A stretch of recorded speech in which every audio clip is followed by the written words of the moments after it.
WWE Royal Rumble 2024 results recap review, whatever you want to call it. This show was interesting. From the opening match to the closing match, we only had four matches. You had the women's Royal Rumble match open. You had the fatal four-way for the Universal Championship, the undisputed WWE Universal Championship, then the U.S. title, and of course the men's Royal Rumble match.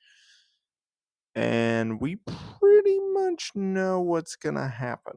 So let's get into it. Let me know what you thought about this show down in the commentary below. So, women's Royal Rumble match. I actually thought it was better than the men's. It had more surprises. There were no legends in either match. The women's, men's, no legends. I thought that was interesting. You had Naomi return. You had TNA Knockouts champion Jordan Grace appear, which I thought was really cool. You had just a bunch of names. Your Ivy Niles, Becky Lynch came out, obviously. NXT's Roxanne Perez was out there. At number 28, Jade Cargill came out. She has finally made her WWE in-ring debut. She got a monster pop. And they've kept her entrance similar to what it was in AEW. The presence, the production, the theme song, very similar to AEW, which I was very happy to see. NXT's Tiffany Stratton was also in there. She made um, a pretty good impression on me. I thought she did pretty well with the main roster talent. Liv Morgan came out at number 30, so she returned from injury. And the final three were Morgan, Bailey, and Cargill. Bailey and Morgan attacked Jade on the apron before Morgan tossed out Jade, and then Bailey dumped out Morgan. So Bailey is going to WrestleMania. She can challenge Rhea Ripley for the women's world title or Io Sky for the women's title. They teased on the broadcast her going after Io Sky, so that would make sense. They're both on SmackDown already. Undisputed WWE Universal Champion Roman Reigns defended his championship against LA Knight, AJ Styles, and Randy Orton in a fatal four-way match.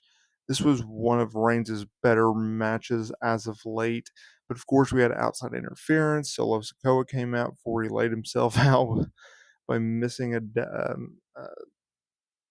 running tackle essentially through the barricade. In the end, it was Knight going for his finish, and then Reigns pushed him out of the way after countering it, knocking Styles off the top rope. Reigns hit a spear to AJ for the win.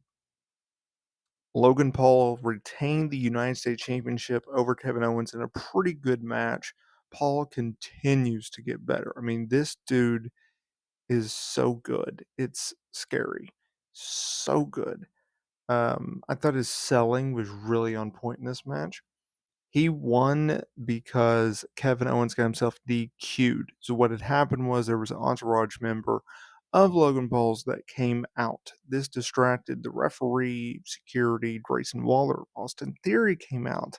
They gave Logan Paul brass knucks. Yet another finish where there was outside interference. Yet another finish where there was entourage. Yet another finish with brass knuckles involving Logan Paul.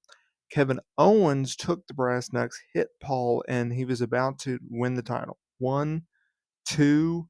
The referee looks up, notices the brass knucks, and rang the bell. A clever finish.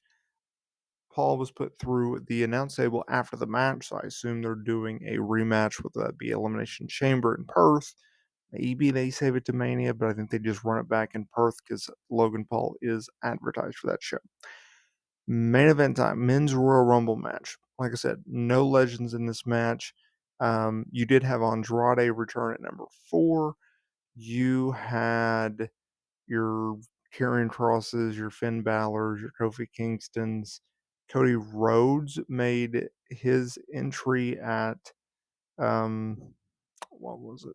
At number 15. Kofi Kingston made history by entering his 16th Royal Rumble, too shy of Kane's record if you don't include Isam Yankum and Fake Diesel. Braun Breaker from NXT showed up, almost was in here. R-Truth was at number 24. CM Punk was number 27.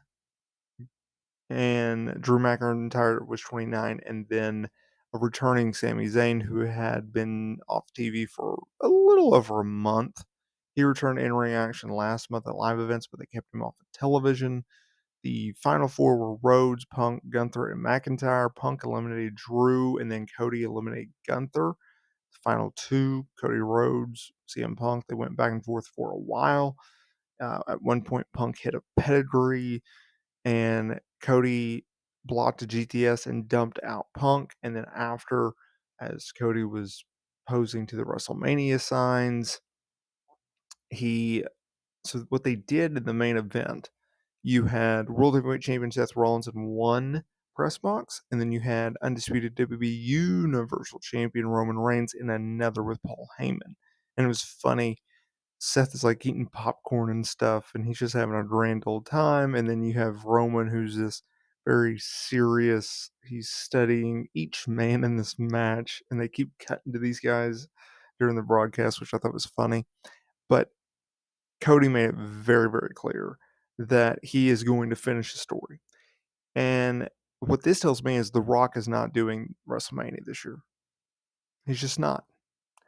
Because not only did you have Cody Rhodes point to Roman Reigns and make it very clear that Cody was going to challenge Roman Reigns for the undisputed WWE Universal Championship at WrestleMania 40, but with Punk being at number 2 and being so close, and him already having an existing feud with Seth Rollins, two matches in which WWE had originally planned to begin with going into WrestleMania 40 before January of 2024, where The Rock came back, made a surprise appearance on Monday Night Raw, teased the match with Reigns, and continues to tease the match with Reigns.